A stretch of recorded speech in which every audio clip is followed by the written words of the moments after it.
Okay, sa mga araw po sa inyo mga kaibigan. Ako po si Dave ng Kakwentuhan TV. Follow me on Facebook and Twitter. Kung tingnan lang po sa baba, detalye lang aking Facebook saka Twitter.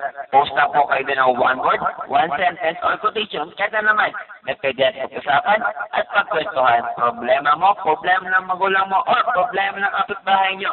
Malay mo, makatulong ako. Pero pag nakagulo, adjust mo na mga amigos. Kaya na muna bahala dyan. Okay?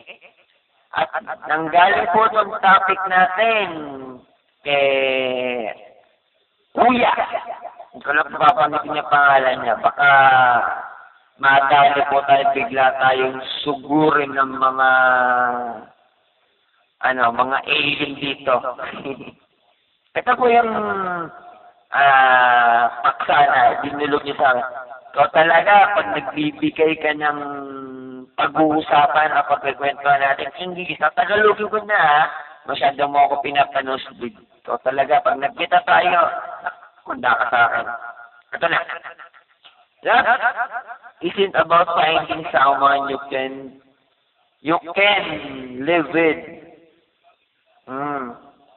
But about finding someone you can't live without. Okay naman.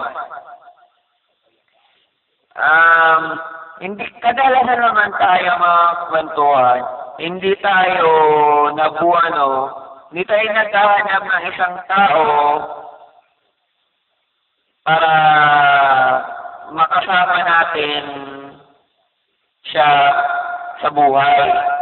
Naghahanap tayo ng taong hindi mo kayang mawala siya, ay hindi mo kaya kapag wala siya sa buhay mo. Halimbawa, umpisahan natin. Kakantuhan, hindi lang naman sa relasyon natin sa puso, yung mga pag-ibig, boyfriend, girlfriend, asawa, or what. Yan. Para sa akin, sa kwentuhan, kasi may mga bagay na dapat na talagang hinahanap natin, hindi yung mabubuhay lang tayo para makasama natin siya. Pero mas masalaga talaga yung taong hindi tayo mabubuhay pag wala siya. Halimbawa, simula na pinaka-importante ang ating nanay. Alam naman natin na ang ating mga nanay ay sila ang nagbigay ng buhay sa atin dahil hindi nila sila yung mga taong nagbigay sa atin ng buhay pero hindi natin kayang mabuhay kung wala sila. Bakit? Kasi sa kanila tayo nanggaling. Pinaglihi hanggang sa umabot ng pinaglihi, iningatan, ininom ng vitamin, ininom ng gas, kaya naman medication, check-up, sa loob ng 9 months. Tapos, pagkatapos ng 9 months, ipapanganak ka niya.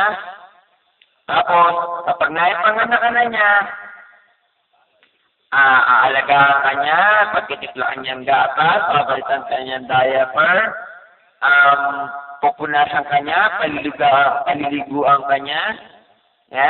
Yan po ang ating mga nanay na hindi natin kayang mabuhay nang wala sila kasi sila ang nagbigay ng buhay sa atin at sila din ang numero 1 nakakaunawa sa atin. Yan. Sa pamilya, yan hindi ko naman po sinasabi na na nila mahalaga. Sige. Bigyan natin yung punto mo. Sabi mo nga, naghahanap ka ng hindi ka naghahanap ng isang taong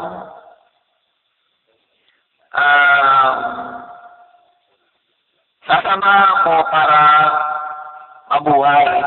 Kasi may mga bagay tayo na nakakasama natin pero kaya silang mawala. Pero yung darating din naman sa punto natin na pagkatapos ng ating mga nanay, tayong lahat ay iibig. Siyempre, dadaan lahat tayo, kahit na sinong tao, dadaan dyan. Mas maganda talaga yung hanapin natin yung tao. Hindi natin siya sasamahan na para lang sa ating kagustuhan. Kumbaga, mas maganda ang sasamahan natin panghabang buhay ay yung taong ayaw nating mawala. At lahat gagawin natin para lang hindi siya mawala at manatili siya sa iyo at magtiwala sa ng buo, maging kasama mo siya sa buhay, at maging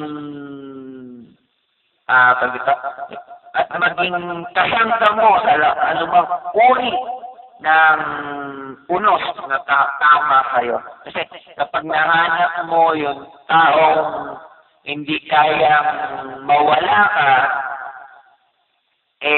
mas maganda yon. Kesa sa hanapin mo yung taong gusto mo lang samahan, gusto mo siya samahan, panghabang buhay, pero siya, ang gusto lang niya, kasama, pero hindi talaga totally, yung nararamdaman niya, wala sa kanya. Kaya tama-tama sabi mo na, mas hanapin mo yung tao, hindi mo kayang mawala, at hindi ka kayang mawala, para mas maging matatag ang inyong relasyon. Yan. At yan ang aking naging sagot sa yung paksang ibinulog sa akin na kwentuhan. At sana ay nakatulong sa iyo yung aking payo. At yan po ang aking sagot sa paksang ibinulog po sa atin ng ating kakwentuhan. Ako po ni si Dave ng Kakwentuhan TV and paramihan Facebook and Twitter. Pakitingnan lang po sa baba, detalye ng aking Facebook at Twitter. Post lang po kayo ng one word, one sentence, or quotation, o kahit naman. Na pwede natin pag-usapan at pagkwentuhan. Problema mo, problema ng magulang mo, o problema ng kapitbahay nyo. Malay mo, makatulong ako. Pero pag nakagulap, adjust muna mga amigos. Kayo na muna bahala dyan. Okay? Dahil, ulitin ko lang mga kakwentuhan. Dahil nasabi ko, laging mag-iingat, lalo ngayon sa panahon ng kalamidad. Dapat always, I am ready. Tandaan niyo palagi, mainam na yung handa. Okay? But for now, bye-bye!